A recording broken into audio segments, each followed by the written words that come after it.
Uji coba pembelian LPG subsidi 3 kg menggunakan kartu tanda penduduk atau aplikasi My Pertamina di 5 kecamatan menimbulkan keresahan di kalangan pengecer dan konsumen, terutama pelaku UMKM dan pedagang kaki lima. Sejumlah warga menilai membeli LPG dengan KTP menambah susah masyarakat. Dibikin susah kitanya gitu kan, kita ini sudah susah mendapatkan gas yang 3 kilo aja kadang-kadang masih susah, kenapa masih harus dibikin suruh bawa KTP. Kalau di agen itu kita kan repot, antri, ya kan, apalagi namanya KTP. Kalau kita dapat, kalau kagak kan kasihan dong, orang mau masak udah antri nggak dapat. Kalau di warung itu kan kita kan tukar, beli balik lagi, nggak ongkos-ongkosan. Kalau di agen kita ongkos-ongkosan. Di Mataram, Nusa Tenggara Barat, para pembeli LPG bersubsidi harus menggunakan aplikasi My Pertamina. Persyaratan ini menyulitkan warga dan pengecer LPG. Apalagi tidak semua pembeli memiliki telepon pintar. Kemarin itu saya buka dari jam 8 pagi sampai setengah 2 itu tidak ada yang beli gas satu pun, sampai kurang lebih 5 jam itu tidak ada yang beli nyari gas satu tabung pun. Sangat menurun sekali. Turunnya hampir 50% lah. Jadi agak tersendat lah penjualan. Ya. PT Pertamina melakukan uji coba pembelian LPG menggunakan KTP di 5 kecamatan, yaitu Kecamatan Cipondoh dan Ciputat, Banten, Kecamatan Ngalian, Semarang, Jawa Tengah, Kecamatan Batu Ampar, Batam, serta Kecamatan Mataram, Lombok, Nusa Tenggara Barat. Tingginya subsidi memang membuat pemerintah ini terus berupaya untuk memikirkan bagaimana kemudian strategi agar upaya untuk menyalurkan subsidi khususnya dalam LPG 3 kg ini bisa tepat sasaran, mengingat mereka yang menerima ini tentu jumlahnya tidak sedikit. Oleh karenanya, apakah memang benar upaya untuk menyalurkan subsidi LPG 3 kg dengan menggunakan KTP ini sudah tepat? Malam hari ini Indonesia Business Forum mengangkat tema mengenai LPG 3 kg mengapa harus pakai KTP. Saya sudah bersama dengan 3 orang narasumber yang bersama saya di studio saya. Perkenalkan satu persatu. Di sebelah kanan saya ada Sekjen Dewan Energi Nasional yang pernah menjabat sebagai Dirjen Migas CSDM. Ada Pak Joko Siswanto. Pak Joksis, apa kabar? Selamat malam. Boleh pakai mic-nya untuk bisa menyapa pemirsa di rumah. Pak Joksis. Kabar baik, selamat malam semua. Terima kasih. Ini mudah-mudahan Pak Joksis selalu sehat karena beliau memang punya peran untuk bisa memberikan masukan dalam proses penataan energi di Indonesia. Berikutnya ada anggota Komisi 7 DPR RI dari fraksi PKB, Mas Abdul Karding. Apa kabar? Mas Karding, baik. Sehat? Ini Pak Ketua Undip. Makin sumringah sepertinya. Berikutnya ada Ketua Pengurus Harian YLKI, Mas Tulus Abadi. Apa kabar Mas Tulus? Ya, selamat malam Mbak Manu. Sehat Alhamdulillah, Mas Tulus? Sehat. Dan kita masih menantikan pengamat energi Pak Kurtubi yang juga pernah sebagai anggota DPR RI Komisi 7. Tapi saya ke Mas Tulus dulu. Mas Tulus, ini tentu ya ada pro dan kontra lah ya. Tujuannya memang baik supaya tepat sasaran. Tetapi tidak mudah juga untuk mengajak satu persatu. Karena tidak semua distributor juga punya data yang pas dan valid. Kalau dari YLKI catatannya seperti apa? Ya memang dengan adanya wacana atau sekarang sudah diuji coba di Tangerang terkait dengan pembelian gas LPG 3 kg dengan KTP ataupun My Pertamina ataupun akan hanya boleh membeli di agen gitu ya. Itu memang sejauh mata saya melihat memang kok pertanyaan masyarakat kemudian kok ribet gitu. Kok jadi ribet hanya beli gas LPG 3 kg. Nah ini pertanyaan yang memang secara common sense bisa dipahami, karena kemudian yang biasa membeli secara bebas kemudian harus ada prosedur dan birokrasi khusus untuk membeli gas LPG 3 kg. Nah ini memang bisa dipahami dalam konteks ekonomi, psikologis maupun juga hak konsumen tadi. Karena kemudian kan ada kesan dipersulit, ada kesan nanti apakah harganya akan naik atau kemudian kok semacam ada pembatasan. Nah ini memang karena literasi masyarakat terhadap barang subsidi itu masih minim ya. Karena ini kan sebenarnya barang subsidi yang bagaimanapun yang namanya barang subsidi adalah yang dikendalikan ya.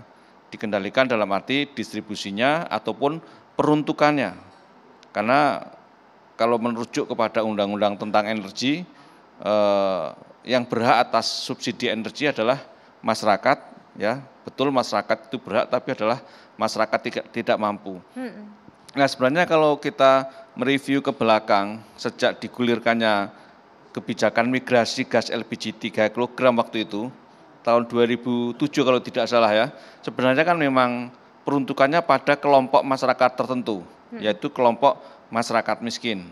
Nah tetapi karena kemudian pemerintah tidak konsisten dan masyarakat juga akhirnya tidak konsisten juga dalam membeli, akhirnya yang tadinya penjualan dan distribusi gas LPG 3 kg itu bersifat tertutup, dalam arti hanya orang tertentu yang dikategorikan miskin atau punya kartu tertentu, tapi kemudian jadi barang bebas, artinya boleh dibeli oleh siapapun.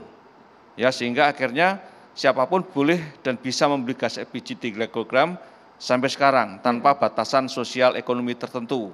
Sehingga wajar kalau kemudian Menteri Keuangan mengatakan 62% kalau tidak salah ya, gas LPG 3 kg mengalami penyimpangan. Nah ini yang saya kira akhirnya menjadi salah kaprah, ya. Yang tadinya barang ini barang yang limited, ya, limited edition, tapi kemudian menjadi barang bebas. Nah kalau ingin dikembalikan menjadi barang yang bebas terbatas seperti dulu, memang harus ada effort yang sangat keras, transparan, agar betul-betul memang tidak menyulitkan masyarakat, tapi juga tepat sasaran. Ya, dalam arti kita tentu tidak ingin bahwa subsidi akhirnya banyak yang tidak tepat sasaran, apakah itu BBM, gas LPG 3 kg, ataupun subsidi-subsidi lainnya. Tapi yang saya pahami, sepanjang subsidinya itu masih melekat kepada barang, ya seperti gas LPG ini, itu menjadi potensi salah sasarannya sangat besar.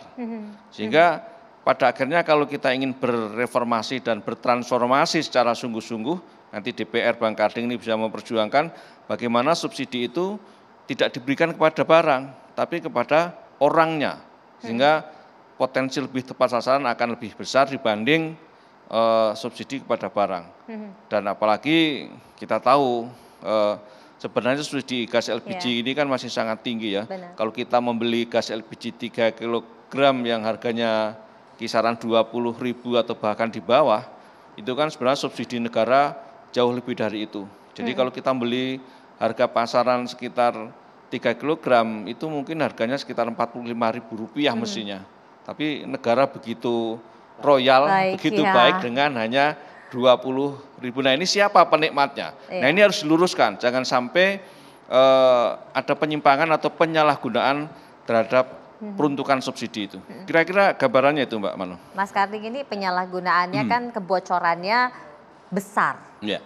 Lebih 50%, tadi disampaikan 62%, catatan kami 68% karena 91,7 triliun lebih. Nah ini kalau DPR memberikan catatan dan rekomendasi, bagaimana sebenarnya? Jadi saya izin ke depan dulu sedikit ya.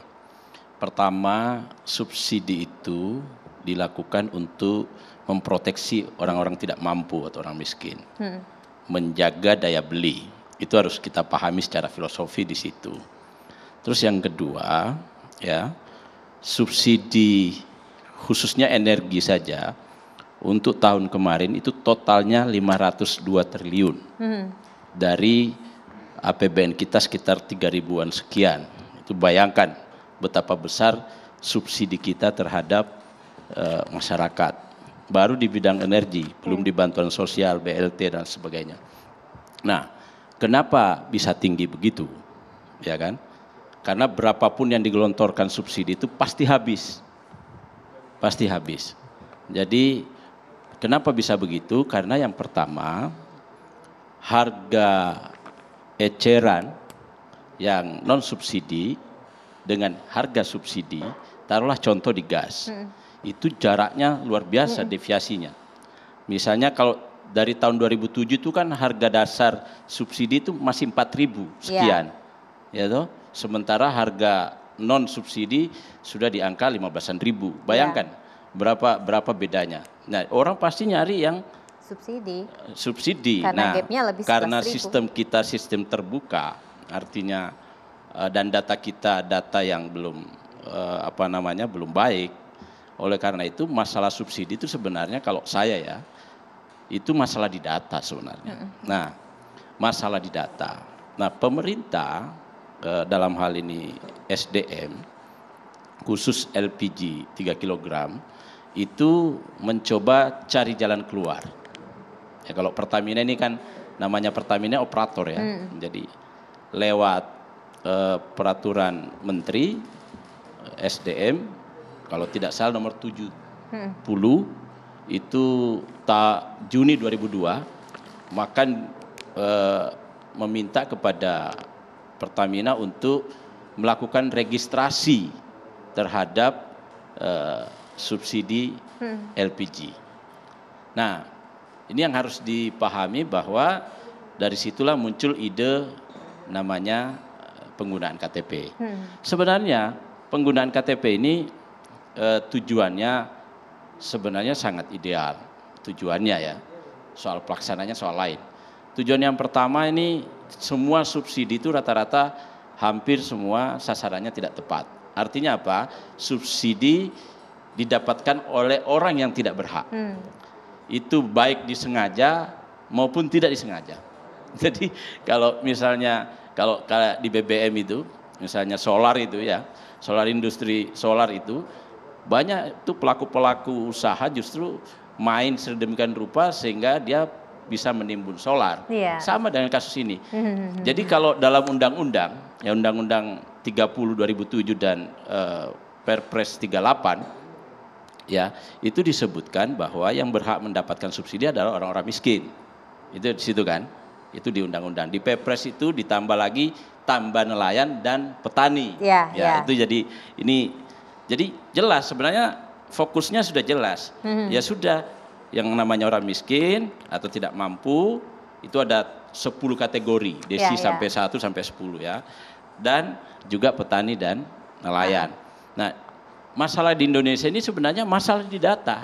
Nah, kebijakan per KTP-an ini berangkat dari ide supaya datanya lebih profiling sebenarnya ini. Ini uji coba untuk mencocokkan dengan namanya P3KE. P3KE ini data dari Kementerian PMK waktu itu, perintah dari Kementerian PMK. Nanti dimasukkan, jadi teknisnya gini Mano, dimasukkan di aplikasi. Sekarang ini orang mau beli gas itu oleh pangkalan, namanya pangkalan. Jadi ada agen, ada pangkalan, ada sub ya. Nah, oleh pangkalan dicatat secara manual, namanya logbook. Ya. Nah, sekarang ini oleh kebijakan Kementerian SDM ini itu mau didigitalisasi, dicatat NIK-nya, alamatnya, itu nanti dimasukkan dalam aplikasi namanya merchant. Nah, merchant ini nanti disinkronisasi dengan atau divalidasi dengan P3KE yang sudah ada di merchant ini.